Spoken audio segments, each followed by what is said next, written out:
حضرت عمرو بن العاص رضی اللہ تعالی عنہ جلیل القدر صحابہ کرام میں سے ایک تھے۔ آپ رضی اللہ تعالی عنہ میں پیدائشی طور پر قیادت کے جوہر تھے۔ جنگی مہارت، حکمت عملی، حسن تدبر، محاذ جنگ پر اچانک اور فوری فیصلوں پر قدرت رکھتے تھے۔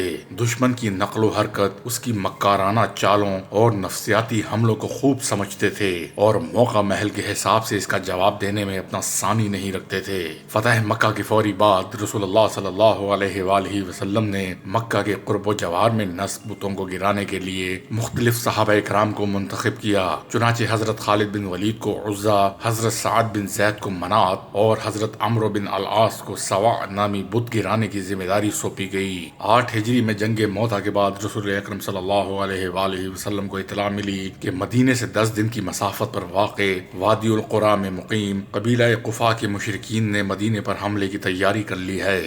حضرت نے اس مہم کے لیے حضرت عمرو بن عاص کو منتخب فرمایا، کیونکہ ان کی دادی اسی قبیلے سے تعلق رکھتی تھیں۔ آپ 300 مجاہدین کا لشکر لے کر محاذ پر پہنچے تو معلوم ہوا کہ مشرکین نے بہت بڑی فوج جمع کی ہوئی ہے۔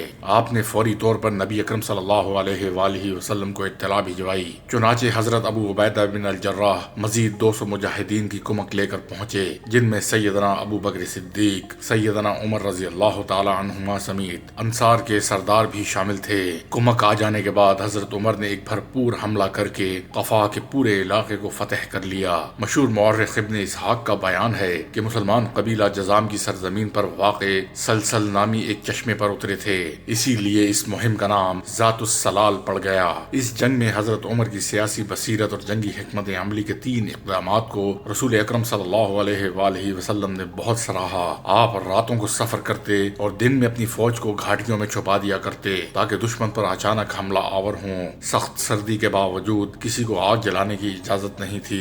وجہ یہ تھی کہ دشمن کو ان کی تعداد کا علم نہ ہو سکے۔ جنگ جیتنے کے بعد دشمن کے تعاقب سے منع کر دیا تاکہ انجان علاقوں میں بھٹک کر مجاہدین کی جانیں تلف نہ ہوں۔ عرب کے جنوب میں واقع ریاست عمان میں 2 مجوسی بھائیوں کی حکومت تھی جو آگ کی پوجا کیا کرتے تھے۔ فتح مکہ کے بعد رسول اکرم صلی اللہ علیہ وآلہ وسلم نے حضرت عمرو بن عاص کو ایک خط دے کر عمان روانہ کیا۔ حضرت عمرو بن عاص خط لے کر دربار میں پہنچے اور ان کے سامنے نہایت بصیرت افروز تقریر کی۔ اپنے مکارم اخلاق، حسن تدبر، سیاسی بصیرت اور جہد مسلسل کے نتیجے میں چند ہی دنوں میں نہ صرف دونوں بھائی مسلمان ہو گئے بلکہ پوری رعایا بھی مشرف با اسلام ہو گئی۔ حضور اکرم صلی اللہ علیہ وآلہ وسلم نے خوش ہو کر انہیں عمان کا امیر مقرر کر دیا۔ نبی کریم صلی اللہ علیہ وآلہ وسلم کے رحلت فرمانے تک آپ عمان کے امیر کی حیثیت سے اسے علم کا گہوارہ بنانے میں مصروف رہے۔ پھر رسول اکرم صلی اللہ علیہ وآلہ وسلم کی رحلت کے بعد واپس مدینہ منورہ آ گئے۔ حضرت ابو بکر صدیق نے خلیفہ بننے کے بعد حضرت عمرو بن عاص کو بنو قزا کے مرتدین اور منکرین زکوٰۃ کی سرکوبی پر مأمور فرمایا تو آپ نے اس معرکے میں بھی کامیابی حاصل کی اور مدینہ تشریف لائے۔ حضرت ابو بکر نے انہیں دوبارہ عمان کا حاکم بنا کر واپس بھیج دیا۔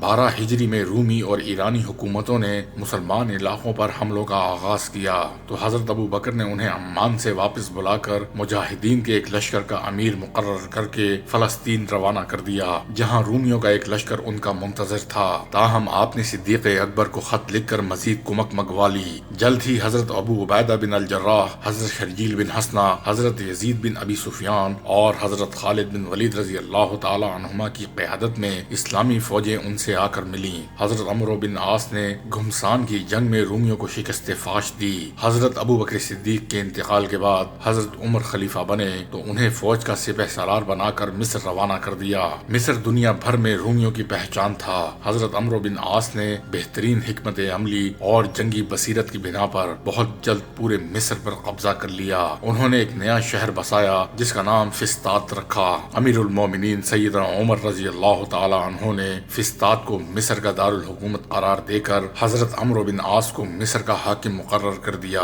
حضرت عمرو بن عاص ہی کے دور میں یہاں دریائے نیل کے خشک ہونے کا مشہور واقعہ پیش آیا جو عمر بن خطاب کے خط ڈالنے کے بعد دوبارہ بہنا شروع ہو گیا۔ حضرت عمرو بن عاص نے اپنے دور حکومت میں یہاں بہت سی اصلاحات کی، نئے شہر آباد کیے، نہریں کھدوائیں، زراعت کو وسعت دی، مدارس، مساجد، مسافر خانے، سڑکیں، پارک اور باغات بنوائے، جس کی بنا پر مصر خوشحال ممالک میں سر فہرست آ گیا۔ مصر کے حاکم کی حیثیت سے حضرت عمرو عمرو بن عاص نے شہر فسطاط کے قریب دریائے نیل سے بحیرہ قلزم تک 69 میل لمبی ایک نہر امیر المومنین تعمیر کروائی۔ سیدنا فاروق اعظم کی شہادت کے بعد حضرت عثمان غنی خلیفہ بنے تو انہوں نے حضرت عمرو بن عاص کو بدستور مصر کے حاکم کی حیثیت سے برقرار رکھا، بلکہ انہیں دفاع اور خزانے کی محکمے بھی دے دیے گئے۔ حضرت عمرو بن عاص نے اپنی زندگی کا بڑا حصہ میدان جنگ میں گزارا۔ 34 ہجری میں حضرت معاویہ رضی اللہ تعالی عنہ کے دور خلافت میں یمن، عراق، شام، فلسطین اور مصر کے فاتح اور ملت اسلامیہ کے یہ عظیم جرنیل کہ جن کے نام سے لرزتے تھے قیصر و کسریٰ، اس دار فانی سے رخصت ہو گئے۔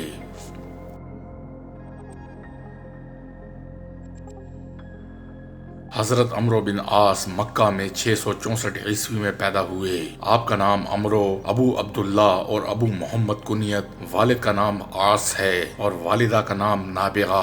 آپ کا سلسلہ نسب یہ ہے: عمرو بن العاص بن وائل بن ہاشم بن سعید بن سہلم بن عمرو بن حسیس بن ابن کعب بن لوی بن غالب بن قرشی سہمی۔ ننہالی نسب یہ ہے: نابغہ بنت حرملہ بن حارث بن کلثوم بن جوشن بن عمرو بن عبداللہ بن خزیمہ بن غنزہ بن اسد بن ربیعہ بن نزار۔ عمرو بن العاص کا خاندان بنو سہم زمانہ جاہلیت سے معزز چلا آتا تھا۔ قریش کے سیاسی نظام میں مقدمات کا عہدہ اسی خاندان میں تھا۔ عمرو بن العاص جب تک اسلام نہیں لائے تھے، اسلام کی دشمنی اور مسلمانوں کی ایذا رسانی میں عمائد قریش کی طرح یہ بھی پیش تھے۔ چنانچہ مسلمانوں کا پہلا قافلہ جب ہجرت کر کے حبشہ گیا تو قریش کا جو وفد ان لوگوں کو حبشہ سے نکلوانے کے لیے نجاشی کے پاس گیا، ان کے سب سے سرگرم رکن عمرو بن العاص ہی تھے۔ چنانچہ حبشہ پہنچ کر مسلمانوں کے اخراج میں ہر قسم کی کوششیں کی۔ پہلے اہل حبشہ سے مل کر ان کو مسلمانوں کے خلاف ابھارا کہ یہ لوگ بھی مسلمانوں کے نکالنے میں وفد قریش کی تائید کریں۔ اس کے بعد شاہ حبشہ کی خدمت میں ہدایہ پیش کر کے ساری امکانی کوششیں صرف کیں وہ کسی طرح مسلمانوں کو پناہ نہ دے، لیکن ان کی تمام مساعی ناکام رہیں۔ غزوہ خندق میں جس میں سارا عرب مسلمانوں کے خلاف امڑ آیا تھا، عمرو بن العاص مشرکین کے ساتھ تھے اور مسلمانوں کی بیخ کنی میں پورا زور صرف کر رہے تھے۔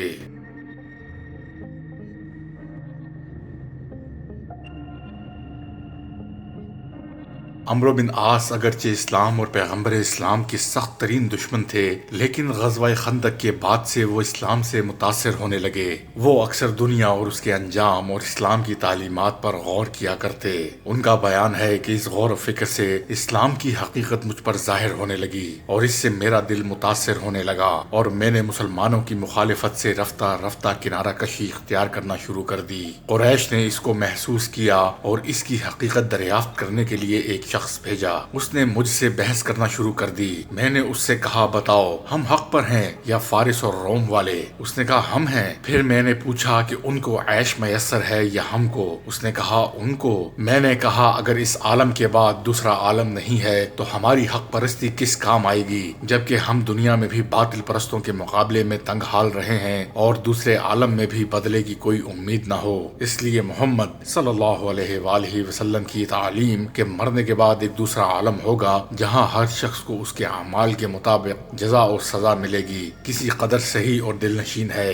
غزوہ خندق کے بعد ان کو حضرت صلی اللہ علیہ وآلہ وسلم کی کامیابی کا پورا یقین ہو گیا اور یہی یقین ان کے اسلام کا ذریعہ بنا۔ اس کی تفصیل مسند احمد بن حنبل میں خود ان کی زبانی مذکور ہے۔ ان کا بیان ہے کہ جب ہم لوگ غزوہ احزاب سے واپس ہوئے تو میں نے قریش کے ان اشخاص کو جو مجھے جانتے تھے اور میری بات سنتے تھے جمع کر کے کہا، خدا کی قسم تم لوگ یقین جانو کہ محمد صلی اللہ علیہ وآلہ وسلم کی بات تمام باتوں پر سر بلند ہوگی، اس میں کسی انکار کی گنجائش نہیں۔ میری ایک رائے ہے، تم اس کو کیسے سمجھتے ہو؟ لوگوں نے پوچھا کیا رائے ہے؟ انہوں نے کہا ہم لوگ نجاشی کے پاس چل کر قیام کریں، اگر محمد صلی اللہ علیہ وآلہ وسلم ہماری قوم پر غالب آ گئے تو ہم لوگ نجاشی کے پاس ٹھہر جائیں گے، کیونکہ نجاشی کی ماتحتی میں رہنا محمد صلی اللہ علیہ وآلہ وسلم کی ماتحتی بہشتی سے کہیں زیادہ پسندیدہ ہے، اور اگر ہماری قوم محمد صلی اللہ علیہ وآلہ وسلم پر غالب ہوئی تو ہم ممتاز لوگ ہیں،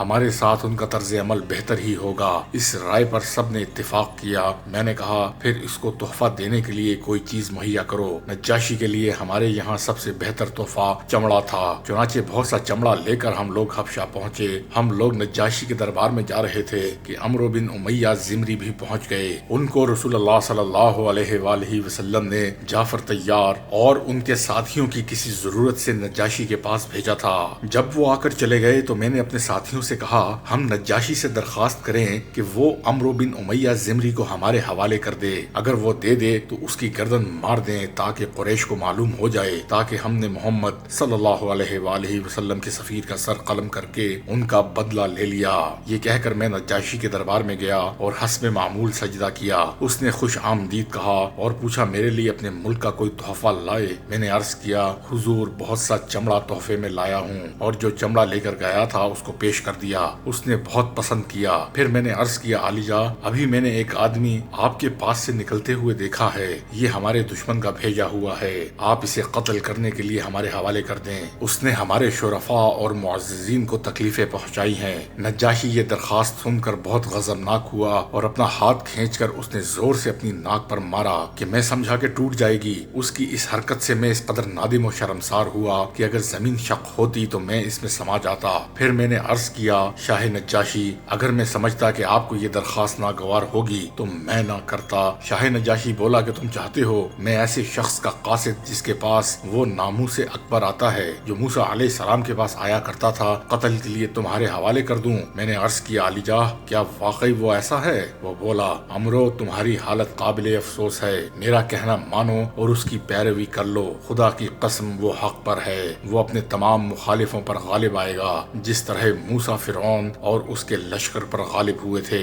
میں نے کہا پھر اس کی طرف سے آپ مجھ سے اسلام کی بیعت لے لیجئے۔ چنانچہ اس نے ہاتھ پھیلایا اور میں نے اسلام کی بیعت کی۔ یہاں سے جب میں اپنے ساتھیوں کے پاس لوٹ کر گیا تو میرے تمام خیالات پلٹ چکے تھے، لیکن میں نے اپنے ساتھیوں پر ظاہر نہیں کیا اور رسول اکرم صلی اللہ علیہ وآلہ وسلم کے دست مبارک حق پر اسلام لانے کے لیے روانہ ہو گیا۔ راستے میں خالد بن ولید مکہ سے آتے ہوئے ملے۔ یہ فتح مکہ سے پہلے کا واقعہ ہے۔ میں نے کہا ابو سلیمان کہاں کا قصد ہے؟ وہ بولے خدا کی قسم خوب پانسا پڑا، خدا کی قسم یہ شخص یقیناً نبی ہے، اب جلد اسلام قبول کر لینا چاہیے، یہ لیت العال کب تک؟ میں نے کہا خدا کی قسم میں بھی اسی قصد سے چلا ہوں۔ چنانچہ ہم دونوں ایک ساتھ نبی اکرم صلی اللہ علیہ وآلہ وسلم کی خدمت میں حاضر ہوئے۔ پہلے خالد نے بیعت کی، پھر میں نے قریب ہو کر عرض کیا یا رسول اللہ صلی اللہ علیہ وآلہ وسلم میں بیعت کروں گا لیکن آپ میرے اگلے اور پچھلے گناہوں کو معاف کر دیجئے۔ آپ نے فرمایا عمرو بیعت کر لو، اسلام اپنے ما قبل کے گناہوں کو معاف کر دیتا ہے اور ہجرت بھی اپنے ما قبل گناہوں کو ختم کر دیتی ہے۔ چنانچہ میں نے بیعت کی اور بیعت کر کے لوٹ آیا۔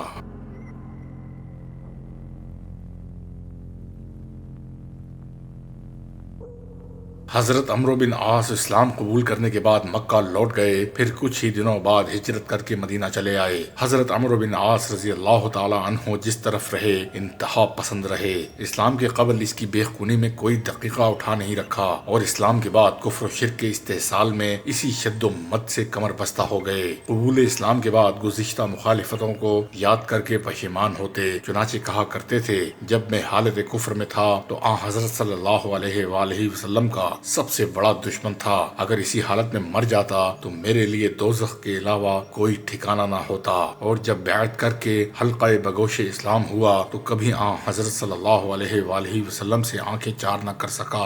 فتح مکہ کے بعد حضرت صلی اللہ علیہ وآلہ وسلم نے عرب کے مختلف حصوں میں دعوت اسلام کے لیے تبلیغی دستے روانہ فرمائے۔ اسی سلسلے کا ایک سریہ ذات السلاسل بھی ہے۔ ابن سعد بغدادی نے اس سریے کو سرے سے مدافعانہ لکھا ہے۔ چنانچہ ان کی روایت کے مطابق صورت واقعہ یہ ہے کہ بنو قزاعہ کے کچھ اشخاص نے ایک جماعت فراہم کر کے مسلمانوں پر حملے کا ارادہ کیا۔ حضرت صلی اللہ علیہ وآلہ وسلم کو اطلاع ہوئی تو آپ نے عمرو بن العاص کو 300 مہاجرین و انصار کی جمعیت کے ساتھ روانہ کیا، لیکن یہ صحیح ہے کہ پہلے یہ سریہ مدافعت کی غرض سے نہیں بھیجا تھا بلکہ اس کا مقصد اشاعت اسلام تھا۔ علامہ ابن اسیر نے تصریح کی ہے کہ حضرت صلی اللہ علیہ وآلہ وسلم نے عمرو بن العاص کو قبیلہ بلی اور عزری کی طرف دعوت اسلام کے لیے بھیجا تھا تاکہ وہ عربوں کو اسلام کی طرف راغب کر سکیں، لیکن جب قریب پہنچے تو معلوم ہوا کہ وہ لوگ لڑنے پر آمادہ ہیں۔ عمرو بن عاص نے حضرت صلی اللہ علیہ وآلہ وسلم سے امداد طلب کی۔ آپ نے 200 آدمیوں کی ایک جمعیت ابو عبیدہ بن الجراح کے ساتھ روانہ کی، جس میں ابو بکر صدیق اور عمر رضی اللہ تعالی عنہما بھی شامل تھے، اور تاکید فرما دی کہ کسی بارے میں باہم اختلاف نہ کرنا۔ ابو عبیدہ بن جراح امدادی دستہ لے کر پہنچے تو ان میں اور عمرو بن العاص میں امارت کے بارے میں اختلاف پیدا ہوا۔ عمرو بن عاص کہتے تھے کہ امامت میرا حق ہے کیونکہ میں فوج کا امیر ہوں اور تم میری امداد کے لیے آئے ہو، اس لیے میرے ماتحت ہو۔ ابو عبیدہ نے حضرت صلی اللہ علیہ وآلہ وسلم کی ہدایت کے مطابق گریز کیا اور ان کی امامت قبول کر لی۔ اس کے بعد دونوں بلی، عزرا اور بلقین کی آبادیوں کو پامال کرتے ہوئے اس کے آخری حد تک بڑھتے چلے گئے۔ راستے میں صرف ایک جماعت سے مقابلہ ہوا مگر وہ بھی ہزیمت کھا کر بھاگی۔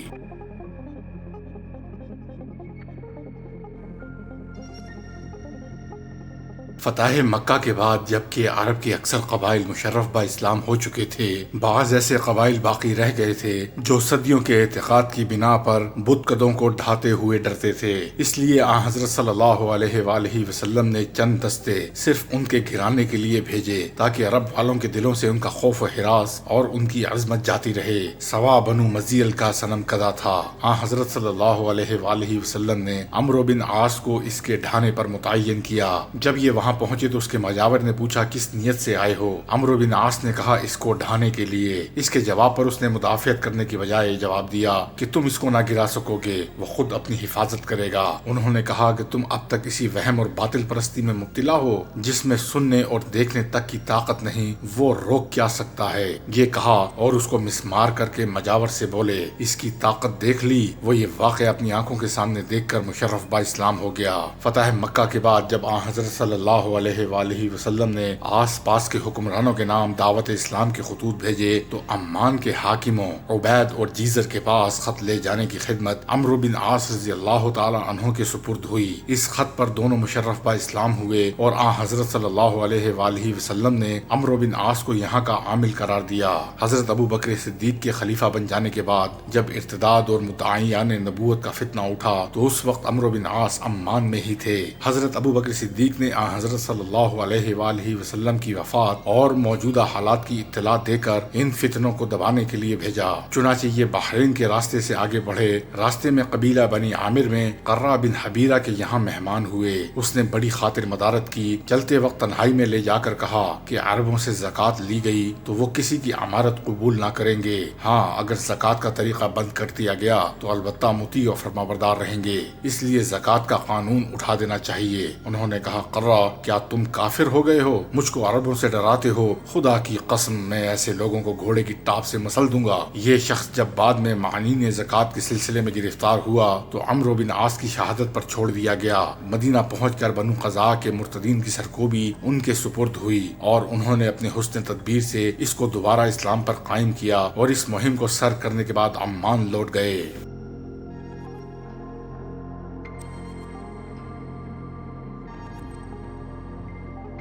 فتنہ ارتداد فروغ ہونے کے بعد ابو بکر صدیق رضی اللہ تعالی عنہ نے عراق و شام کی طرف توجہ کی اور 13 ہجری میں شام کے مختلف حصوں میں علیحدہ علیحدہ فوجیں روانہ کی۔ تو عمرو بن عاص کو جو اس وقت عمان میں تھے لکھ بھیجا کہ تم کو حضرت صلی اللہ علیہ وآلہ وسلم نے عمان کا والی مقرر کیا تھا، اس لیے میں نے تم کو دوبارہ واپس کر دیا، لیکن اب میں تم کو ایسے کام میں لگانا چاہتا ہوں جو تمہاری دنیا اور آخرت دونوں کے لیے مفید ہے۔ انہوں نے جواب دیا کہ میں اللہ کا ایک تیر ہوں اور آپ اس کے بعد اس کے تیر انداز ہیں، اس لیے آپ کو اختیار ہے جدھر چاہے پھینکیے۔ چنانچہ عمان سے واپس بلا کر فلسطین کی مہم پر مامور کیا۔ ہرقل کو جب خبر ہوئی کہ اسلامی فوجیں شام کے چاروں طرف منڈلا رہی ہیں تو اس نے ان سب کے مقابلے کے لیے علیحدہ علیحدہ فوجیں روانہ کی تاکہ اسلامی فوجیں باہم ملنے نہ پائیں۔ رومیوں کے مشہور سپہ سالار تزارق اور قبقالار تھے، اجنادین میں اپنی فوجیں اتار دیں۔ عمرو بن عاص اس وقت فلسطین کے علاقے عربات میں تھے۔ یہ رومیوں کے اجتماع کی خبر پا کر اجنادین کی طرف بڑھے۔ اس درمیان میں خالد بن ولید اور ابو عبیدہ بھی بصرہ کی مہم سر کر کے ان کی مدد کو روانہ ہوئے اور اجنادین میں یہ تینوں مل گئے۔ رومیوں نے اپنا ایک جاسوس مسلمانوں کی فوج میں بھیج دیا۔ رومی سپہ سالار نے جاسوس سے پوچھا کہ کیا خبر لائے۔ اس نے کہا یہ لوگ رات کو عبادت کرتے ہیں اور دن کو میدان جنگ کے شہسوار ہیں۔ اگر ان کا شہزادہ بھی کسی جرم کا مرتکب ہوتا ہے تو اس پر شرعی حد جاری کرتے ہیں۔ اس نے کہا اگر واقعی ان میں یہ صفات ہیں تو زمین میں دفن ہو جانا ان کے مقابلے سے زیادہ بہتر ہے۔ غرض جمادی الثانی 13 ہجری میں دونوں کا مقابلہ ہوا۔ رومی سپہ سالار مارا گیا اور رومیوں نے سخت ہزیمت اٹھائی۔ اجنادین کے معرکے کے بعد عمرو بن عاص بھی خالد اور ابو عبیدہ کے ساتھ ہو گئے اور آپ ایک حصے کے فوج کے سردار تھے۔ اجنادین کے بعد اسلامی لشکر دمشق کی طرف بڑھا کہ وہ شام کا صدر مقام تھا، اس لیے مسلمانوں نے اس کا بڑے اہتمام سے محاصرہ کیا۔ شہر پناہ کے تمام صدر دروازوں پر الگ الگ دستے متعین کیے گئے۔ چنانچہ عمرو بن عاص باب توما پر مامور تھے۔ یاد رہے توما ہرقل کا داماد تھا اور اسی کے نام پر دمشق کے ایک دروازے کا نام باب توما تھا۔ عرصے تک محاصرہ قائم رہا اور آخر میں حضرت خالد بن ولید کی خوش تدبیری سے فتح ہوا۔ دمشق کی فتح کے بعد فہل کا رخ کیا، لیکن رومی پہلے سے دریا کا بند توڑ کر بیسان چلے گئے، جس سے دونوں کے درمیان دریا حائل ہو گیا۔ اس لیے مسلمانوں نے یہیں فوجیں ٹھہرا دیں۔ اس معرکے میں حضرت عمرو بن عاص فوج کے ایک حصے کے سالار تھے۔ مسلمان یہاں مقیم تھے کہ ایک دن اچانک 80,000 رومیوں نے عقب سے حملہ کر دیا اور ایک شبانہ روز سخت کشت و خون کے بعد شکست کھائی اور جدھر راستہ ملا بھاگے، مگر مسلمانوں نے ان کا تعاقب کر کے جہاں تک مل سکے قتل کیا۔ اس سے فارغ ہو کر بیسان کا محاصرہ کیا۔ ایک دن رومیوں نے قلعے سے نکل کر مقابلہ کیا، مگر سب کے سب مارے گئے۔ باقی ماندہ آبادی نے صلح کر لی۔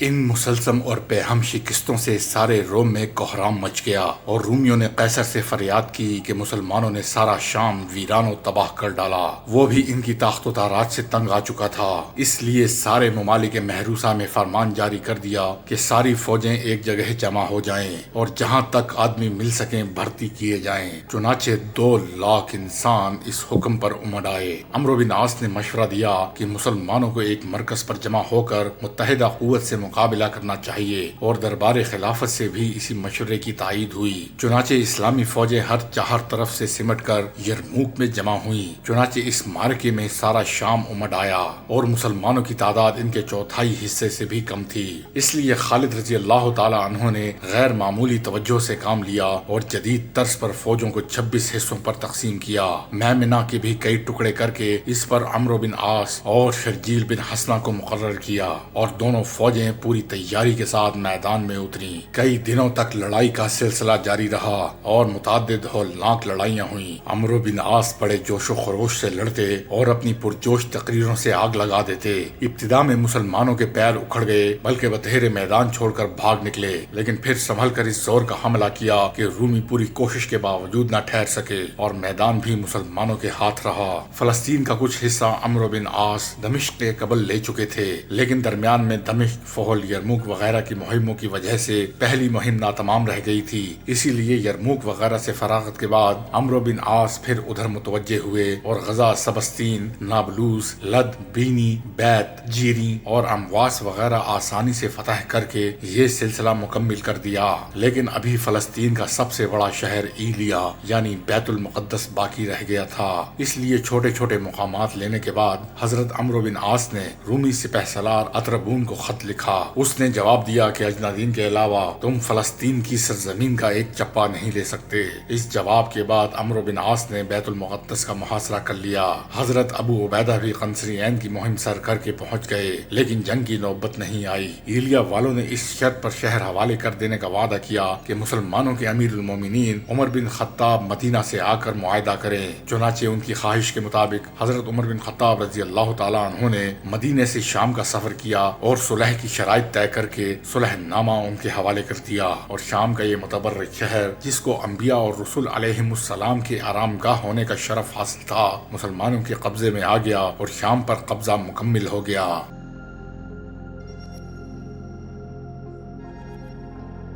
اسی سال شام، عراق اور مصر میں سخت طاعون پھیلا، ہزاروں جانیں ضائع ہو گئیں۔ حضرت عمرو بن عاص نے مشورہ دیا کہ یہاں وبا کا زور ہے، اس لیے فوجیں ہٹا کر کسی محفوظ مقام پر بھیج دینی چاہیے۔ لیکن اسلامی فوج کے امیر حضرت ابو عبیدہ بن جراح بڑے متوکل تھے۔ انہوں نے کہا یہ اللہ کی رحمت ہے، طاعون کی اس وبا میں بڑے بڑے صلحاء نے وفات پائی، اس سے فرار کے کیا مانا۔ چنانچہ انہوں نے امواس کو نہیں چھوڑا اور خود بھی اس میں مبتلا ہو گئے۔ آخر میں انہوں نے عمرو بن عاص کو اپنا جانشین مقرر کیا اور خود اس رحمت کے دامن میں آئے۔ ابو عبیدہ کی وفات کے بعد حضرت عمرو بن عاص نے پیش قدمی روک کر طاعون زدہ مقامات سے فوجیں ہٹا لیں۔ شام کا فیصلہ ہونے کے بعد بھی عمرو بن عاص کے بلند حوصلے پورے نہ ہوئے، کیونکہ شام کی فتوحات میں خالد اور ابو عبیدہ بن جراح کی قوتوں کو زیادہ دخل تھا، اس لیے ان کو ایسے میدان کی تلاش ہوئی جہاں تنہا اپنی تلوار کے جوہر دکھائیں۔ اور چونکہ شام کے قریب مصر بہت زیادہ زرخیز اور شاداب مقام تھا اور عمرو بن عاص زمانہ جاہلیت سے اس کی شادابی سے واقف تھے، کیونکہ عمرو بن عاص تجارت کے سلسلے میں مصر آیا کرتے تھے،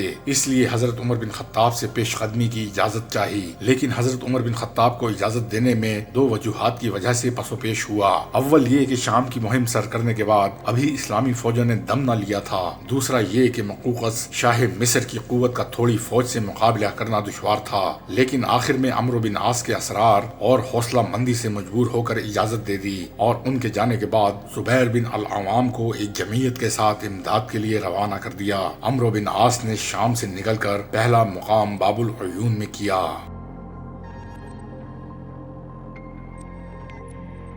عمرو بن عاص کے پہنچنے کے قبل ہی آپ کی آمد کی اطلاع پا کر مصری فوجیں باب العیون پہنچ گئیں۔ ابو مریم مصر کا اسقف ان کی قیادت کر رہا تھا، اس لیے عمرو بن عاص کے پہنچنے کے ساتھ ہی دونوں میں جھڑپ ہوئی، مگر عمرو بن عاص نے لڑائی روک دی اور ابو مریم سے تخلیے میں گفتگو کی خواہش کی۔ چنانچہ وہ دونوں آئے، انہوں نے اسلام پیش کیا اور حضرت صلی اللہ علیہ وآلہ وسلم کی وصیت سنائی۔ حضرت ہاجرہ حضرت ابراہیم علیہ السلام کی بیوی مصری تھیں، اس تعلق سے آپ نے مسلمانوں کو نصیحت فرمائی تھی کہ مصر والوں کے ساتھ اچھا سلوک کرنا اور اسلام قبول کرنے کی صورت میں جزیہ کی شرط پیش کی۔ یہ دونوں چند دن کی مہلت لے کر اس ثواب کے لیے مقوقس کے پاس گئے، لیکن اترابون سپہ سالار مصر نے انکار کر دیا اور اہل مصر کو اطمینان دلایا کہ تم لوگ مطمئن رہو، میں مسلمانوں کو ہٹا دوں گا۔ عمرو بن عاص کئی دن تک جواب کا انتظار کرتے رہے، مگر اس درمیان میں اترابون مقابلے میں آ گیا، مگر شکست فاش کھائی۔ حضرت عمر بن خطاب رضی اللہ تعالی عنہ نے عمرو بن عاص کو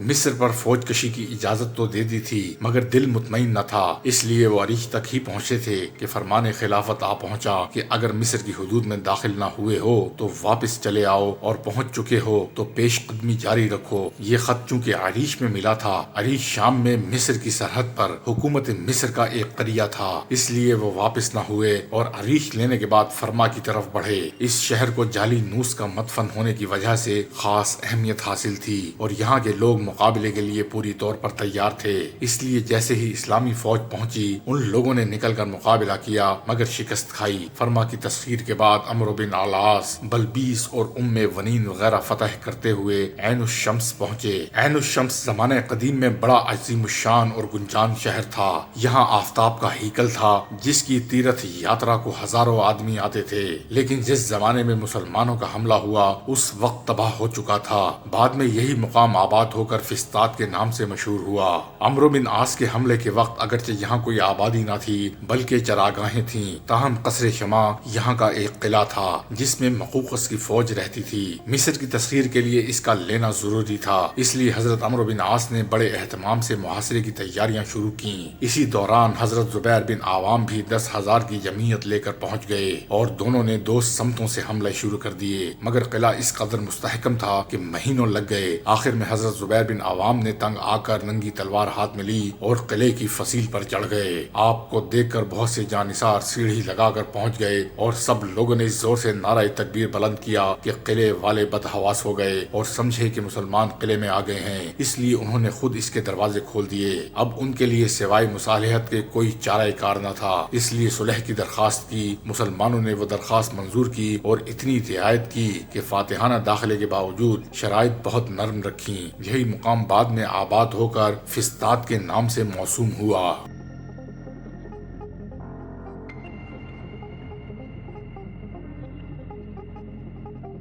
عین الشمس کی فتح کے بعد عمرو بن عاص نے حضرت عمر بن خطاب سے اسکندریہ کی طرف پیش قدمی کی اجازت مانگی۔ وہاں سے اجازت ملنے کے بعد خارجہ بن حذافہ رضی اللہ تعالی عنہ کو مفتوحہ مقامات کا حاکم مقرر کر کے اسکندریہ روانہ ہو گئے۔ رومیوں اور قبطیوں کو پہلے سے اطلاع ہو چکی تھی، اس لیے انہوں نے آگے بڑھ کر روکنا چاہا اور اسکندریہ اور فسطاط کے درمیان مقام کریوں میں دونوں کا سخت مقابلہ ہوا۔ رومی شکست کھا کر بھاگے اور حضرت عمرو بن عاص بڑھتے ہوئے اسکندریہ پہنچے۔ یہاں کے باشندے مقابلے کے لیے ہمتاً تیار تھے، مگر مقوقس خود صلح کا خواہش مند تھا، اس لیے اس نے مفاہمت کی درخواست کی، لیکن عمرو بن عاص نے انکار کر دیا۔ اب مقوقس شاہ مصر کے لیے سوائے اس کے کوئی چارہ نہیں رہ گیا تھا کہ وہ رومیوں کی خواہش کے مطابق جنگ کے لیے آمادہ ہو جائے۔ چنانچہ قلعے کی فصیل پر فوجوں کی صف بندی کی اور مسلمانوں کو مرعوب کرنے کے لیے عورتوں کو بھی شامل کر لیا اور ان کے چہرے شہر کی طرف کر دیے تاکہ مسلمان پہچان نہ سکیں۔ حضرت عمرو بن عاص رضی اللہ تعالی عنہ نے کہلا بھیجا کہ ہم یہ اہتمام سمجھتے ہیں، لیکن یاد رکھو ہم نے فوج کی کثرت کے بل پر میدان نہیں سر کیے۔ تمہارے بادشاہ ہرقل جو زور و قوت میں تم سے کہیں بڑھ کر ہے، کیا انجام ہوا؟ مقوقس نے جو ہر موقع پر صلح کا پہلو ڈھونڈتا تھا اسکندریہ والوں سے مخاطب ہو کر کہا کہ واقعی ہمارے شہنشاہ ہرقل کو ان لوگوں نے اس کے دارالسلطنت سے بھگا کر قسطنطنیہ پہنچا دیا تو ہم لوگ کس شمار میں ہیں؟ اس کے جواب میں اسکندریہ والوں نے اس کو بہت برا بھلا کہا اور لڑائی کی تیاریاں ہونے لگیں۔ مقوقس شاہ مصر ابتدا سے جنگ کا مخالف تھا، مگر ہرقل کے خوف سے جس کا وہ باج گزار تھا علل اعلان لڑائی سے کنارہ کش نہیں ہو سکتا تھا، لیکن در پردہ وہ برابر مسلمانوں سے صلح کی کوشش کرتا رہا۔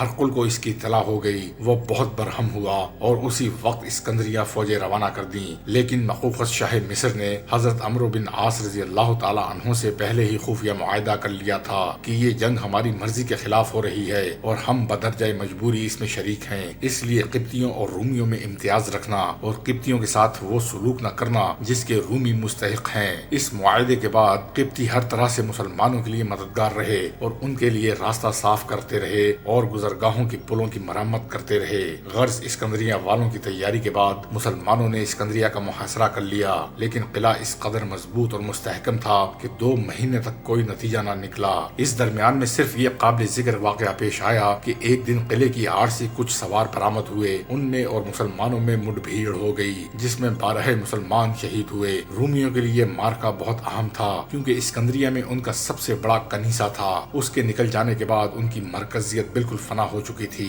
اس لیے خود قیصر روم نے جنگ میں شرکت کی تیاریاں شروع کر دیں، مگر بدقسمتی سے ساز و سامان مکمل کرنے کے بعد خود چل بسا۔ اس کی موت سے رومیوں کی ہمت پست ہو گئی اور بہتوں نے جو اس کے ساتھ تیاریاں کر رہے تھے ارادہ ختم کر دیا کہ بغیر بادشاہ کے لڑنا بے سود ہے۔ البتہ اسکندریہ کی فوجیں برابر مدافعت میں مشغول رہیں اور کبھی کبھی اسکندریہ کے باشندوں اور مسلمانوں میں 2-4 ہاتھ کا تبادلہ بھی ہو جاتا، لیکن رومی برابر قلعے میں رہتے تھے۔ ایک دن کچھ لوگ قلعے سے نکلے اور ایک مسلمان کا سر کاٹ کر اس کو ساتھ لیتے گئے۔ مقتول کے قبیلے کے لوگ بہت غضبناک ہوئے اور بغیر سر کے لاش دفنانے پر تیار نہ ہوئے۔ حضرت عمرو بن عاص نے کہا اس غیظ و غضب سے کیا فائدہ، اگر سر واپس لینا چاہتے ہو تو تم بھی کسی رومی کا سر کاٹ کر اس کو رومیوں کی طرف پھینک دینا۔ چنانچہ ایک پادری ہاتھ آ گیا، اس کا سر قلم کر کے کسی طرح رومیوں تک پہنچا دیا گیا۔ اس کے جواب میں انہوں نے مقتول مسلمان کا سر پھینک دیا۔ چونکہ لڑائی طول پکڑتی جاتی تھی اس لیے ایک مسلمان نے مشورہ دیا کہ منجنیق نصب کر کے قلعے پر سنگباری کی جائے، لیکن عمرو بن عاص نے کہا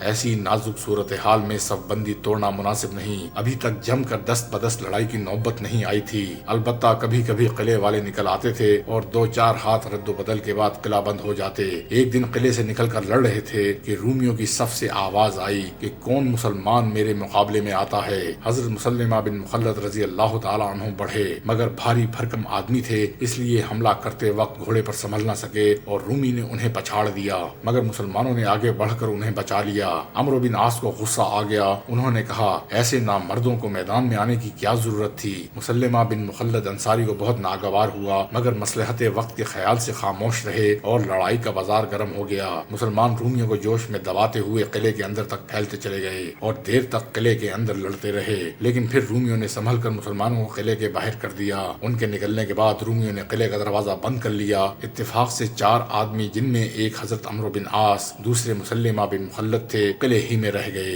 رومیوں کی نظر پڑی تو کہا اب تم ہمارے بس میں ہو، اس لیے بہتر یہی ہے کہ اپنے آپ کو ہمارے حوالے کر دو، بیکار جان دینے سے کیا فائدہ۔ عمرو بن عاص نے کہا کہ یہ نہیں ہو سکتا، البتہ اگر تم ہم کو چھوڑ دو تو تمہارے قیدی واپس کر دیے جائیں گے۔ رومی اس پر آمادہ نہ ہوئے اور رہائی کی شرط یہ ٹھہری کہ 4 محصورین میں سے کوئی ایک کسی رومی کا مقابلہ کرے۔ اگر وہ مسلمان فتح یاب ہو گیا تو سب کو چھوڑ دیا جائے گا، ورنہ انہیں حوالے کر دینا ہوگا۔ عمرو بن عاص راضی ہو گئے اور خود مقابلے میں آنا چاہا، مگر مسلمہ بن مخلد نے سمجھایا کہ آپ امیر ہیں، اگر آپ کو کوئی نقصان پہنچا تو فوج کا کیا حشر ہوگا، اس لیے مجھ کو نکلنے دیجیے۔ عمرو بن عاص کی سمجھ میں یہ بات آ گئی اور مسلمہ بن مخلد مقابلے میں آئے۔ خوش قسمتی سے جلد ہی انہوں نے رومی کو گرا دیا اور اس طرح سے ان لوگوں کی جان بچ گئی۔ ان کے چھوٹنے کے بعد رومیوں کو معلوم ہوا کہ ان میں اسلامی لشکر کے سپہ سالار عمرو بن عاص بھی تھے، مگر اب سوائے پشیمانی کے اور کیا ہو سکتا تھا، اس لیے ہاتھ مل کے رہ گئے۔ عمرو بن عاص مسلمہ بن مخلد کو ڈانٹنے پر بہت نادم تھے، اس لیے رہائی کے بعد سب سے پہلے ان سے معافی مانگی۔ مسلمہ نے نہایت خوش دلی سے معاف کر دیا اور پھر بدستور محاصرے میں مشغول ہو گئے۔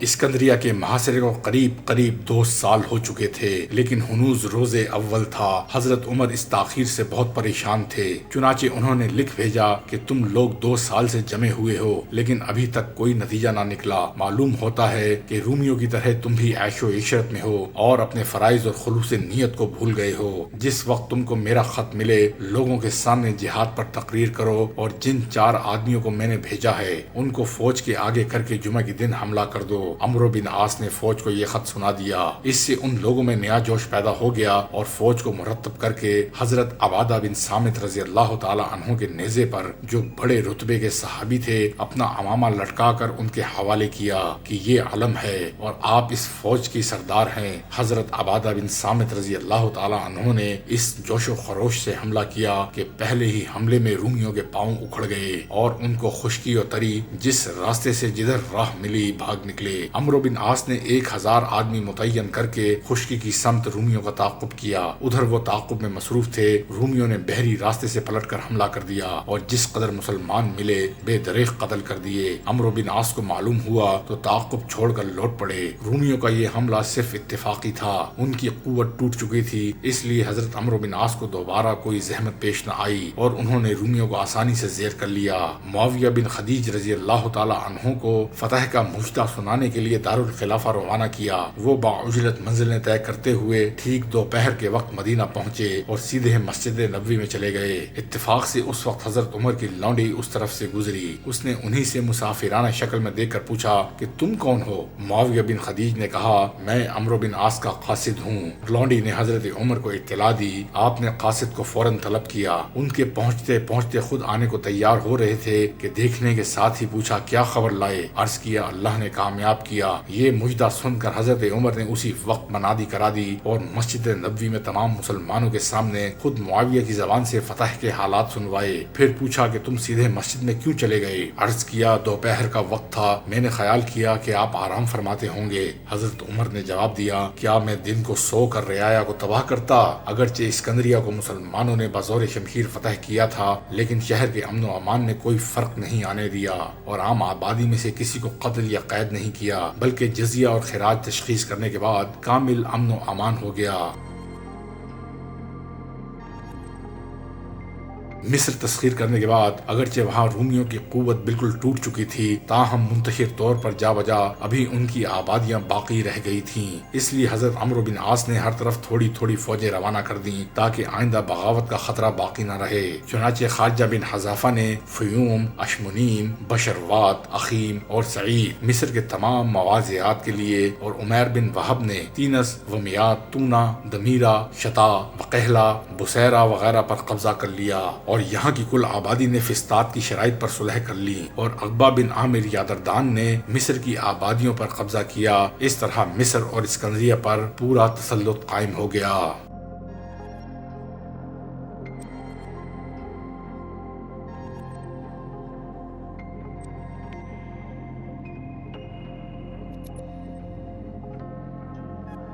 حضرت عمرو بن العاص کی فتوحات کا سیلاب اسکندریہ پہنچنے کے بعد برقہ کی طرف بڑھا۔ برقہ فسطاط سے 20-25 منزل کی مسافت پر اسکندریہ اور طرابلس کے درمیان ایک زرخیز، سیر حاصل اور آباد زمین کا رقبہ تھا۔ یہاں کی آبادی بہت خوشحال تھی۔ یہ قطع متعدد شہروں پر مشتمل تھا۔ انطابلس یہاں کا بڑا شہر تھا۔ یہ لوگ حکومت مصر کے باج گزار تھے۔ حضرت عمرو بن عاص نے انطابلس پہنچ کر اس کا محاصرہ کر لیا۔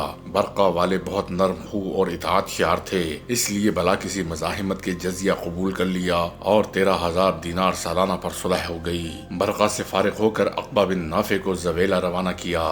یہ سوڈان کی سرحد پر ایک آباد شہر تھا اور زویلہ کی درمیانی آبادیوں نے بلا کسی جنگ کے خود سے اطاعت قبول کر لی۔ زویلہ والوں نے بھی بخوشی جزیہ دینا منظور کر لیا۔ زویلہ کے بعد طرابلس کا رخ کیا۔ طرابلس بحر روم کے ساحل پر آباد ہے۔ یہ مقام اس زمانے میں افریقہ کے ممتاز ترین مقامات میں تھا۔ عمرو بن العاص نے طرابلس کے مشرق میں فوجیں اتار دیں اور نہایت اہتمام سے اس کا محاصرہ کیا۔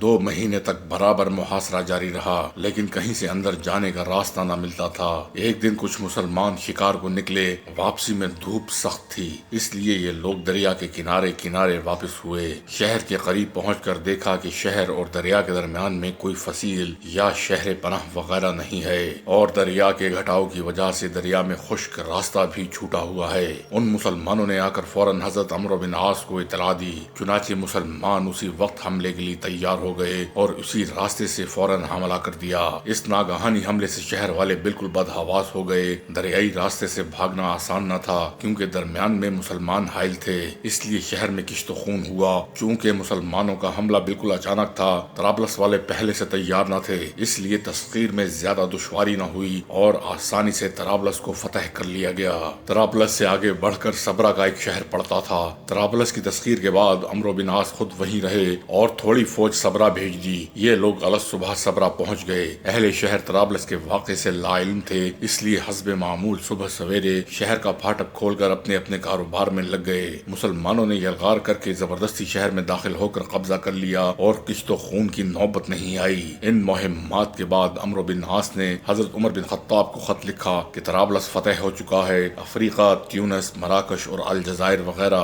یہاں سے صرف 9 دن کی مسافت پر ہے۔ عمر بن خطاب مناسب سمجھیں تو آگے پیش قدمی کی جائے، لیکن وہاں سے حکم آ گیا کہ افریقہ کے باشندے شورش پسند ہیں، اپنے حکمرانوں سے ہمیشہ بغاوت کرتے ہیں، اس لیے آگے بڑھنے کی ضرورت نہیں۔ چنانچہ حضرت عمرو بن عاص نے آگے پیش قدمی روک دی۔ کچھ دنوں کے بعد ان کا انتقال ہو گیا اور حضرت عثمان سریر آرائے خلافت ہوئے۔ اسی زمانے میں اسکندریہ والوں نے بغاوت کر دی۔ اس کا سبب یہ ہوا کہ رومی اسکندریہ پر مسلمانوں کے قبضے کے وقت سے ہمیشہ اس کے واپس لینے کی فکر میں رہتے۔ اسکندریہ بحر روم میں ان کی نہایت اہم بندرگاہ تھی۔ اس کے نکل جانے کے بعد ان کے تمام افریقی مقبوضات خطرے میں پڑ گئے۔ چنانچہ انہوں نے اسکندریہ کی رومی آبادی سے خط و خطابت کر کے ان کو بغاوت پر آمادہ کر لیا اور ان کی مدد کے لیے قسطنطنیہ سے عظیم الشان لشکر بھیجا، لیکن قبطی آبادی نے اس میں کوئی حصہ نہیں لیا اور حقوق الصلح پر قائم رہا۔ حضرت عمرو بن عاص کو معلوم ہوا تو وہ مقابلے کو نکلے۔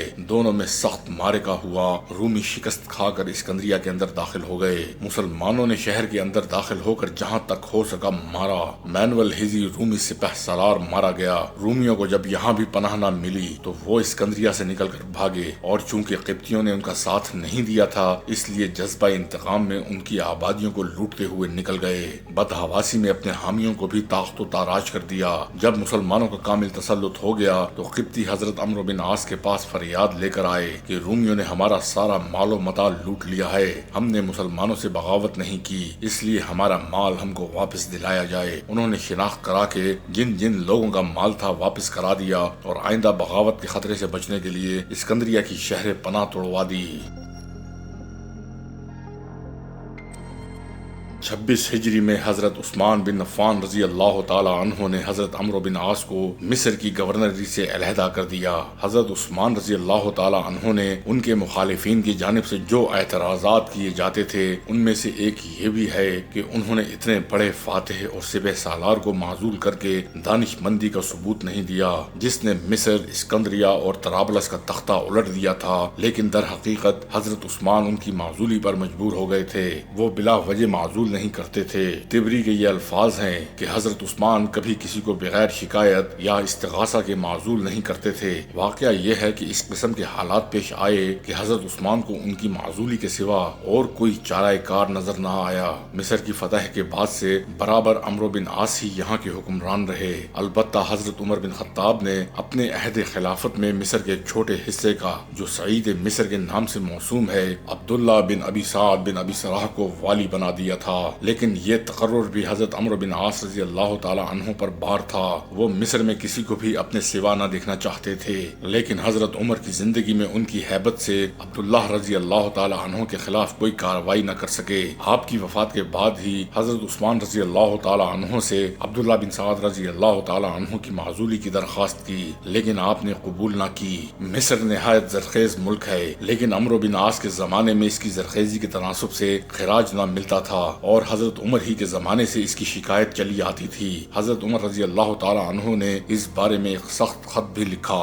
یہ خط اور اس کا جواب مقریزی میں موجود ہے۔ حضرت عثمان کے زمانے میں بھی یہ شکایت برابر قائم رہی، انہوں نے بھی ان کو لکھا، مگر حضرت عمرو بن عاص نے صاف جواب دیا کہ گائے اس سے زیادہ دودھ نہیں دے سکتی۔ اس جواب پر حضرت عثمان نے خراج کا عہدہ ان سے لے کر عبداللہ بن سعد کو منتقل کر دیا۔ حضرت عمرو بن عاص عبداللہ بن سعد کو سعید مصر ہی سے بامشکل برداشت کیے ہوئے تھے۔ اس انتظامی تغیر نے دونوں کے تعلقات اور زیادہ کشیدہ کر دیے، اور دونوں ایک دوسرے کے خلاف دربار خلافت میں شکایات بھیجنے لگے۔ عبداللہ بن سعد لکھتے ہیں کہ عمرو بن عاص خراج کی وصولی میں رخنہ انداز ہوتے ہیں، اور عمرو بن عاص لکھتے کہ عبداللہ جنگی تدابیر میں رکاوٹ پیدا کرتے ہیں، اس لیے یہ دو عملی عرصے تک نہ چل سکی، اور حضرت عثمان نے عمرو بن عاص کو مصر سے معزول کر کے عبداللہ بن سعد کو مستقل والی مصر بنا دیا۔ یہ تبری اور ابن اسیر کی روایت ہے، لیکن کتاب الولا اور حسنہ المحاضرہ کی روایت کے مطابق عمرو بن عاص اسکندریہ کی بغاوت سے پہلے ہی معزول ہو چکے تھے، اور ان کی معزولی سے اسکندریہ والوں میں بغاوت کا حوصلہ پیدا ہوا تھا، اور بغاوت برپا ہونے کے بعد اور پھر حضرت عثمان کو مجبور ہو کر اس بغاوت کو فروغ کرنے پر عمرو بن عاص کو دوبارہ مامور کرنا پڑا۔ جب وہ بغاوت کا خاتمہ کر چکے تو حضرت عثمان نے ان کو امارت جنگ کے عہدے پر بحال کرنا چاہا، لیکن انہوں نے قبول نہ کیا اور جواب دیا کہ یہ نہیں ہو سکتا کہ سینگ میں پکڑوں اور دودھ دوسرا دوہے۔ اس روایت کے مطابق حضرت عمرو بن عاص کی معزولی کا واقعہ 25 ہجری میں پیش آیا۔ اپنی معزولی پر حضرت عثمان سے اس درجے برہم ہوئے کہ جب معزولی کے بعد مصر سے مدینہ آئے اور حضرت عثمان سے ملاقات کی تو وہ ان کی باتوں کا ٹھیک جواب بھی نہ دیتے تھے۔ جس وقت ان کی حضرت عثمان سے پہلی مرتبہ ملاقات ہوئی اس وقت یہ لبادہ پہنے ہوئے تھے۔ حضرت عثمان نے پوچھا اس لبادے میں کیا بھرا ہے؟ جواب دیا اس لبادے میں عمرو بن عاص ہے۔ حضرت عثمان نے کہا یہ تو میں بھی جانتا ہوں، میرا مطلب یہ ہے کہ روٹی ہے یا کوئی اور چیز؟ اور پھر پوچھا تم نے عبداللہ بن سعد کو مصر میں کس حالت میں چھوڑا؟ کہا جس حال میں آپ چاہتے تھے۔ پوچھا اس کا کیا مطلب ہے؟ کہا اپنے نفس کے لیے قوی اور اللہ کے لیے ضعیف۔ فرمایا میں نے ان کو تمہارے نقش قدم پر چلنے کی ہدایت کی تھی۔ جواب دیا آپ نے ان کی طاقت سے زیادہ ان پر بار ڈالا۔ اس وقت عبداللہ بن سعد کا بھیجا ہوا خراج پہنچ چکا تھا اور اس کی تعداد عمرو بن عاص کے زمانے کے خراج سے بہت زیادہ تھی۔ حضرت عثمان نے ان سے کہا دیکھو اونٹنی نے دودھ دیا؟ انہوں نے کہا ہاں، لیکن بچے بھوکے رہ جائیں گے۔ مگر عمرو بن عاص معزولی کے بعد بھی حضرت عثمان کے اسی طرح خیر خواہ رہے جس طرح معزولی سے قبل تھے۔ چنانچہ جب مصر کے باغیوں کا گروہ چلا اور حضرت عثمان کو اس کی اطلاع ہوئی تو آپ نے عمرو بن عاص کو سمجھانے کے لیے بھیجا۔ انہوں نے اپنے سابق قصر سے کام لے کر ان کو واپس کیا اور شہر کے لوگوں کو جمع کر کے حضرت عثمان کی طرف سے صفائی پیش کی۔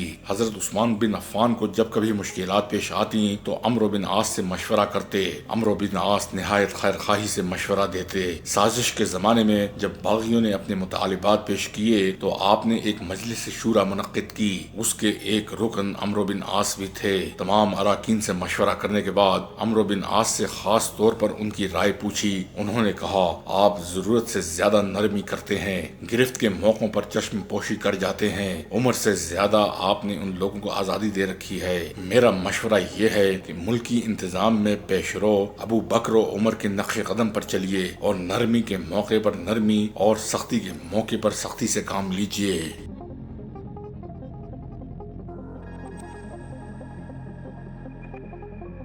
معزولی کے بعد عمرو بن عاص رضی اللہ تعالی عنہ نے سیاسی زندگی سے کنارہ کش ہو کر فلسطین میں اقامت اختیار کر لی اور کبھی کبھی مدینہ آتے جاتے تھے۔ حضرت عثمان رضی اللہ تعالی عنہ کے محصور ہونے کے وقت آپ مدینہ میں موجود تھے، لیکن جب دیکھا کہ فتنہ و فساد کے شعلے قابو سے باہر ہو گئے ہیں تو یہ کہہ کر کہ عثمان کے قتل میں جس کا ہاتھ ہوگا اس کو اللہ ذلیل کرے گا، اور جو شخص ان کی مدد نہ کر سکتا ہو اس کو مدینہ چھوڑ دینا چاہیے، یہ کہہ کر خود شام چلے گئے، مگر دل برابر مدینے میں لگا رہا، ہر آنے جانے والے سے حالات پوچھ لیا کرتے۔ اس کے بعد حضرت عثمان بن عفان کی شہادت کا واقعہ پیش آیا، پھر جنگ جمل کا ہنگامہ ہوا، مگر انہوں نے دائرہ ذلت سے قدم باہر نہیں نکالا۔ پھر جب حضرت علی اور امیر معاویہ رضی اللہ تعالی عنہما میں اختلاف شروع ہوا اور حضرت علی نے جریر بن عبداللہ بجلی کو بیعت کے لیے امیر معاویہ رضی اللہ تعالی عنہ کے پاس بھیجا اور یہ مطالبہ کیا کہ بیعت کرو ورنہ جنگ کے لیے تیار ہو جاؤ، تو امیر معاویہ نے اپنے خاندان والوں سے مشورہ کیا۔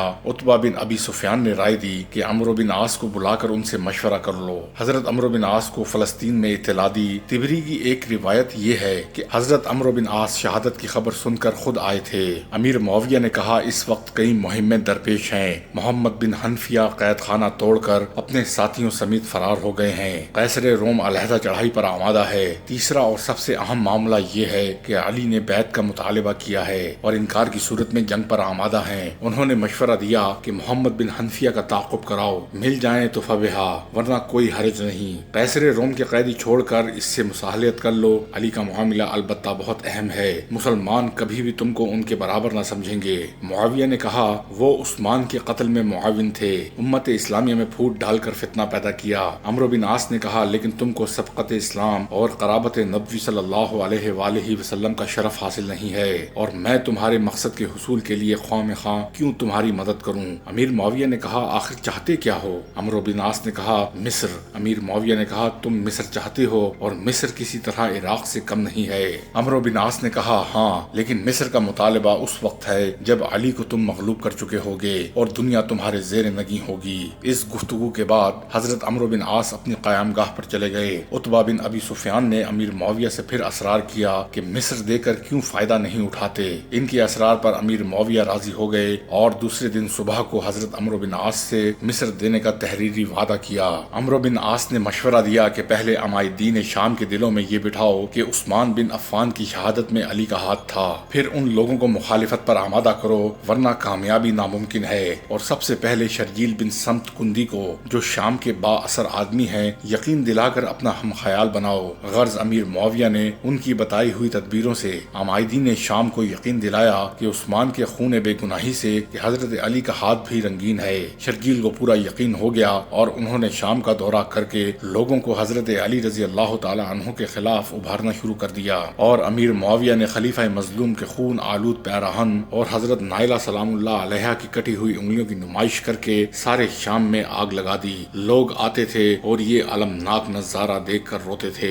یہاں تک کہ انہوں نے قسم کھائی کہ جب تک قاتلین عثمان بن عفان کو قتل نہ کریں گے اس وقت تک بستر پر نہ لٹیں گے اور نہ عورتوں کو چھوئیں گے۔ اس کے بعد طرفین نے جنگی تیاریاں شروع کر دیں اور حضرت عمرو بن عاص شام کی فوج کے امیر العسکر مقرر ہوئے، اور وہ المناک جنگ شروع ہوئی جو تاریخ اسلام میں جنگ صفین کے نام سے مشہور ہے۔ اس جنگ کا سلسلہ مدتوں رہا۔ آخر فیصلہ کن معرکے کے بعد جب عمرو بن عاص کو یقین ہو گیا کہ اب شامی زیادہ دیر تک میدان میں نہیں ٹھہر سکیں گے تو یہ تدبیر کی کہ نیزوں پر قرآن آویزاں کر کے اعلان کرا دیا کہ کتاب اللہ سے جو فیصلہ ہو جائے اس پر ہم راضی ہیں۔ قرآن پاک کے اٹھتے ہی کوفیوں نے جنگ سے ہاتھ روک لیا۔ حضرت علی رضی اللہ تعالی عنہ لاکھ سمجھاتے رہے کہ یہ محض فریب ہے، لیکن کسی نے نہ سنا۔ جب اختلاف کا خطرہ بڑھا تو آپ بھی چاروں ناچار آمادہ ہو گئے۔ دوسرے دن امیر معاویہ کے پاس آدمی بھیجا کہ تحکیم کا طریقہ کیا ہوگا، ایک حکم تمہارا ہوگا اور ایک ہمارا، دونوں کتاب اللہ کی روح سے جو فیصلہ دیں گے وہ دونوں کے لیے واجب التسلیم ہوگا۔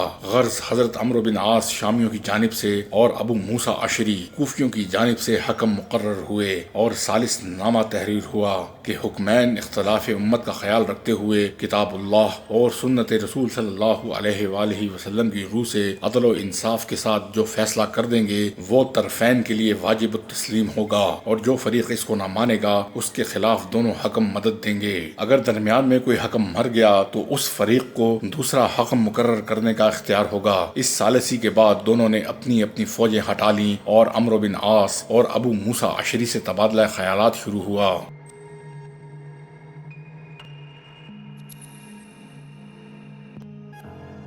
اس فیصلے کے بعد عمرو بن عاص نے مصر لینے کے لیے مسلمہ بن مخلد انصاری اور معاویہ بن خدیج کندی سے خط و کتابت شروع کی۔ یہ دونوں حضرت عثمان کی شہادت سے بہت متاثر اور حضرت علی رضی اللہ تعالی عنہ کے مخالف تھے، اس لیے دونوں ساتھ دینے پر آمادہ ہو گئے۔ اس کے بعد عمرو بن عاص 6000 فوج لے کر روانہ ہوئے۔ اس وقت محمد بن ابی بکر حضرت علی کی طرف سے مصر کے گورنر تھے۔ عمرو بن عاص نے ان کو خط لکھا کہ مصر والے تمہارے مخالف ہیں، لڑائی میں ایک شخص بھی تمہارا ساتھ نہ دے گا، لہٰذا تم مصر چھوڑ دو، میں خواہ مخواہ تمہارے خون سے اپنا ہاتھ رکھنا نہیں چاہتا۔ محمد بن ابی بکر نے یہ خط حضرت علی رضی اللہ تعالی عنہ کے پاس بھیج دیا، وہاں سے مقابلے کا حکم آیا۔ محمد بن ابی بکر نے عمرو بن عاص کو مقابلے کی اطلاع دے دی۔ حضرت عمرو بن عاص 2000 آدمی لے کر بڑھے۔ محمد بن ابی بکر بھی میدان میں آئے اور ایک خونخوار مقابلہ کرنے کے بعد مصر کی فوج کے قوت بازو کنانا مارے گئے۔ ان کا گرنا تھا کہ مصریوں کے پاؤں اکھڑ گئے۔ عمرو بن عاص محمد بن ابی بکر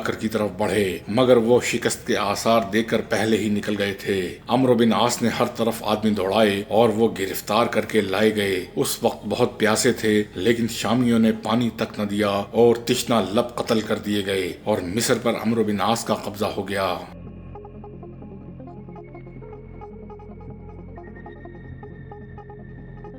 جنگ نہروان میں خارجیوں کی شکست اور قتل عام سے ان کے بقیہ افراد میں انتقام کا جذبہ بہت ترقی کر گیا تھا، اس لیے عبد الرحمن ابن ملجم، برق بن عبداللہ اور عمرو بن بکر التمیمی نے مشورہ کیا کہ سارا فساد علی، معاویہ اور عمرو بن عاص رضی اللہ تعالی عنہما کی وجہ سے ہے، اس لیے ان کا قصہ پاک کر دینا چاہیے۔ چنانچہ ایک مقررہ شب کو تینوں نے تینوں اشخاص پر خفیہ حملہ کیا۔ ابن ملجم نے حضرت علی کو شہید کیا، برق بن عبداللہ نے امیر معاویہ پر حملہ کیا مگر وار اوچھا کیا، اس لیے وہ بچ گئے۔ عمرو بن بکر حضرت عمرو بن عاص پر متعین تھا، مگر اتفاق سے اس دن عمرو بن عاص کی طبیعت کچھ ناساز تھی، اس لیے ان کی بجائے خارجہ بن حذافہ نماز پڑھانے نکلے۔ عمرو نے انہی کو عمرو بن عاص سمجھ کر قتل کر دیا۔ مصر اور شام پر حضرت امیر معاویہ کے مستقل قبضے کے بعد ان میں اور حضرت عمرو بن عاص میں مصر کے معاملے میں کچھ شک رنجی ہو گئی، مگر معاویہ بن خدیج نے درمیان میں پڑھ کر صلح کرا دی اور امیر معاویہ نے عمرو بن عاص کو چند شرائط کے ساتھ مصر کا والی بنا دیا۔ ان شرائط میں ایک شرط یہ بھی تھی کہ وہ ہمیشہ امیر معاویہ کے اطاعت گزار رہیں گے۔ مزید توثیق کے لیے عہد نامہ لکھا گیا اور اس پر شاہدوں کے دستخط بھی لیے گئے۔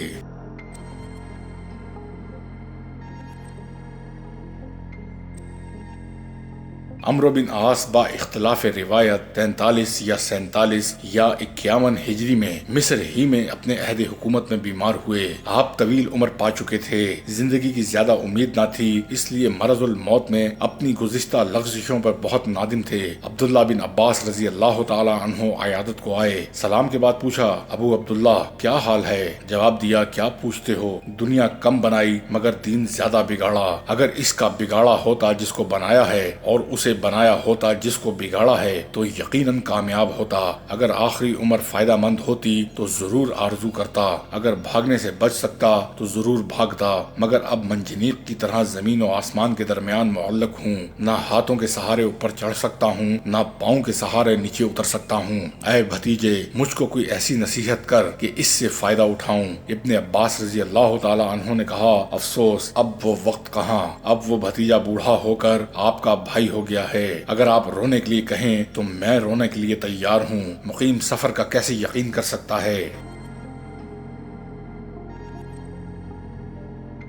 موت کے وقت اپنے محافظ دستے کو بلا بھیجا اور پوچھا، میں تمہارا کیسا ساتھی تھا؟ جواب ملا کہ آپ ہمارے سچے ساتھی تھے، ہماری عزت کیا کرتے تھے، ہم کو دل کھول کر لیتے دیتے تھے، یہ سلوک کرتے تھے، وہ کرتے تھے۔ کہا، میں یہ سلوک اس لیے کرتا تھا کہ تم مجھ کو موت سے بچاؤ گے۔ یہ موت سامنے کھڑی ہوئی کام تمام کرنا چاہتی ہے، اس کو کسی طرح سے میرے سامنے سے دور کر دو۔ یہ عجیب فرمائش سن کر وہ ایک دوسرے کو حیرت سے دیکھنے لگے۔ کچھ دیر کے بعد بولے، ابا عبداللہ، خدا کی قسم ہم کو آپ سے ایسی فضول بات سننے کی امید نہ تھی. آپ جانتے ہیں کہ موت کے مقابلے میں ہم آپ کے کچھ کام نہیں آ سکتے. عمرو بن عاص نے کہا میں نے یہ جانتے ہوئے تم سے ایسی فرمائش کی تھی کہ تم موت کے مقابلے میں میری کوئی مدد نہیں کر سکتے. کاش میں نے تم میں سے کسی کو اپنی حفاظت کے لیے نہ رکھا ہوتا. افسوس علی بن ابی طالب سچ کہتے تھے انسان کا محافظ خود اس کی موت ہے. خدایا میں بری نہیں ہوں کہ معذرت کروں، طاقتور نہیں ہوں کہ غالب آ جاؤں. اگر تیری رحمت نے دستگیری نہ کی تو میں ہلاک ہو جاؤں گا. اس کے بعد آپ نے اپنے صاحبزادے سے وصیت کی کہ جب میں مر جاؤں پہلے معمولی پانی سے نہلا کر کپڑے سے خشک کرنا، پھر تازہ اور صاف پانی سے نہلانا، تیسری مرتبہ کافور آمیز پانی سے غسل دینا اور کپڑے سے خشک کرنا، کفناتے وقت آزار کس کر باندھنا کہ میں محاسم ہوں گا. جنازہ درمیانی چال سے لے کر چلنا، لوگوں کو جنازے کے پیچھے رکھنا کہ اس کے آگے ملائکہ چلتے ہیں اور پچھلا حصہ بنی آدم کے چلنے کے لیے ہے. قبر میں رکھنے کے بعد مٹی آہستہ آہستہ ڈالنا. یہ کہہ کر آپ دعا میں مصروف ہو گئے کہ الہ تو نے حکم دیا میں نے عدول حکمی کی، تو نے ممانعت کی میں نے نافرمانی کی. میں بری نہیں ہوں کہ معذرت کروں، طاقتور نہیں ہوں کہ غالب آ جاؤں. لا الہ الا اللہ یہی کہتے کہتے جان آفرین کے سپرد کر دی. انا للہ و انا الیہ راجعون. یکم شوال 43 ہجری بعد نماز عید الفطر آپ کے صاحبزادوں نے نماز جنازہ پڑھائی اور مقتم میں سپرد خاک کیے گئے.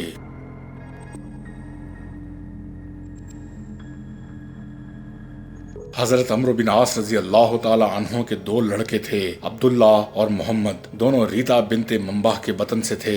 بعض روایتوں کے مطابق زوجہ خویل بنت حمزہ کے بطن سے تھے. اسلام لانے کے بعد حضرت عمرو بن عاص رضی اللہ تعالی عنہ کی عمر کا زیادہ حصہ میدان جنگ میں گزرا، اس لیے سرچشمہ علم و عرفان سے فائدہ اٹھانے کا موقع کم ملا. پھر بھی علم کی دولت سے بالکل تہی دامن نہ تھے. قرآن مجید سے بہت سے فنون کا مجموعہ ہے، اس کی قرت بھی مستقل فن ہے. حضرت عمرو بن عاص کو قرآن سے خاص ذوق تھا اور قرآن کریم بہت صاف اور واضح لہن سے پڑھتے. اگرچہ عمرو بن عاص کو لڑائیوں کی شرکت کی وجہ سے حضرت صلی اللہ علیہ وآلہ وسلم کے ساتھ رہنے کا موقع کم ملا، تاہم جو لمحات بھی میسر آئے ان میں خوشہ چینی سے غافل نہ رہے اور اقوال نبوی صلی اللہ علیہ وآلہ وسلم کی خاصی تعداد ان کے حصے میں آئی. ان کی مرویات کی تعداد 39 ہے. ان میں 3 متفق علیہ ہیں اور 1 بخاری میں اور 3 مسلم میں منفرد ہیں. حدیث کے اس سرمایہ کو تنہا اپنی ذات تک محدود نہ رکھا بلکہ دوسرے مسلمانوں تک پہنچایا. آپ سے استفادہ کرنے والوں کی تعداد بھی کافی ہے. ان میں آپ کے صاحبزادے عبداللہ بن عمرو، غلام ابو قیس اور قیس بن حازم، ابو عثمان نہدی، علی بن رباح لخمی، عبد الرحمن بن شمامہ، عروہ بن زبیر، محمد بن قاب، عمارہ بن خزیمہ وغیرہ قابل ذکر ہیں. حضرت عمرو بن عاص رضی اللہ تعالی عنہ جنگی مصروفیات کے ساتھ ساتھ تعلیم و تلقین کا فرض بھی انجام دیتے تھے. چنانچہ سریہ ذات السلاسل میں کامیابی کے بعد وہیں مقیم ہو کر 9 مسلموں کو تعلیم دیتے.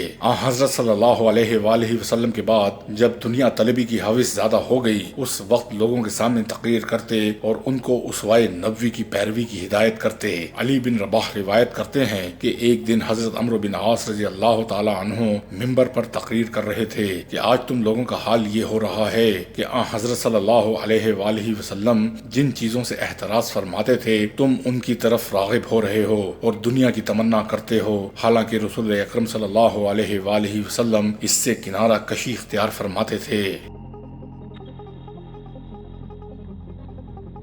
حضرت عمرو بن عاص رضی اللہ تعالی عنہ پستہ قد، فربا اندام اور بالوں میں سیاہ خضاب کا استعمال کرتے تھے. ایک مرتبہ اس قدر گہرا خضاب کیا کہ بال کوے کے پر کی طرح کالے ہو گئے. حضرت عمر بن خطاب رضی اللہ تعالی عنہ نے دیکھا تو پوچھا ابا عبد الرحمن یہ کیا؟ عرض کیا امیر المومنین میں چاہتا ہوں کہ مجھ کو آپ کسی قابل شمار کریں. اس کے بعد پھر انہوں نے کوئی اعتراض نہیں کیا. عمرو بن عاص کو ابتلاء و آزمائش کے مختلف دوروں سے گزرنا پڑا اور ان میں وہ ایک صحابی رسول کی حیثیت سے اپنا دامن نہ بچا سکے. اس قسم کی بعض لغزشیں سرزد ہو گئیں جو ایک صحابی کے مرتبے سے فروتر ہیں، تاہم وہ بارگاہ نبوی صلی اللہ علیہ وآلہ وسلم کے جلیس اور آپ کے صحبت یافتہ تھے، اس لیے ان کی لغزشوں کے باوجود آپ کے وہ فضائل نظر انداز نہیں کیے جا سکتے جو فیضان نبوت نے تمام صحابہ کرام میں پیدا کر دیے تھے. قوت ایمان تمام فضائل کا سرچشمہ ہے، اسی سے تمام فضائل کا ظہور ہوتا ہے. عمرو بن عاص کی ایمانی قوت کا خود زبان ترجمان رسالت نبوی نے اعتراف کیا ہے۔ اسلم الناس و امن عمرو بن العاص۔ ایک دوسرے موقع پر فرمایا ابن العاص مومنان یعنی حشام و عمرو۔ حضرت صلی اللہ علیہ وآلہ وسلم کے اس ارشاد کی واقعات سے بھی پوری تصدیق ہوتی ہے۔ ایک مرتبہ عمرو بن عاص کو حضرت صلی اللہ علیہ وآلہ وسلم نے بلا بھیجا کہ وہ لباس بدل کر اور ہتھیار لگا کر آئیں۔ یہ حسب الحکم حاضر ہوئے۔ حضرت صلی اللہ علیہ وآلہ وسلم وضو فرما رہے تھے۔ نظر اٹھا کر دیکھا، پھر نظر نیچی کر کے فرمایا کہ میں تم کو امیر بنا کر بھیجنا چاہتا ہوں، انشاءاللہ تم محفوظ ہوگے اور مال غنیمت بھی ہاتھ آئے گا، اس سے تم کو بھی وافر حصہ ملے گا۔ عرض کیا یا رسول اللہ صلی اللہ علیہ وآلہ وسلم کہ میں مال کی تمام اسلام نہیں لایا بلکہ اس کو دلی رغبت کے ساتھ قبول کیا ہے۔ آپ صلی اللہ علیہ وآلہ وسلم نے فرمایا مال صالح مرد صالح کے لیے بہتر ہے۔ ایک موقع پر آپ صلی اللہ علیہ وآلہ وسلم نے فرمایا عمرو بن عاص قریش کے صالح افراد میں ہیں۔ عبداللہ اور ابو عبداللہ بن عمرو بن عاص کیا اچھے گھرانے کے لوگ ہیں۔